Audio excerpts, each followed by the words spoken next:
Napoli elə bir vəziyyətdədir ki, vallahi Qarabağ klubu istəsə bundan sonra onu elə belə tuta bilməz.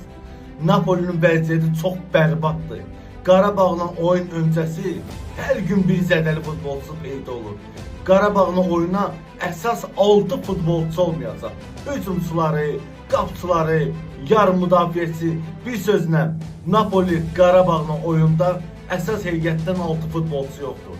Qarabağ klubu indən sonra bəlkə də Napolini belə tuta bilməz.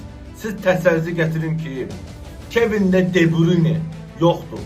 Lukaku yoxdur. Qardaş Alex Mert yoxdur.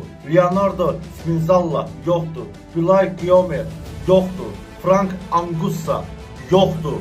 Bu 6 futbolçunun yoxluğu Qarabağda şans yaradı ki, xal və xallar götürsün. Hoca, gör neynirsən?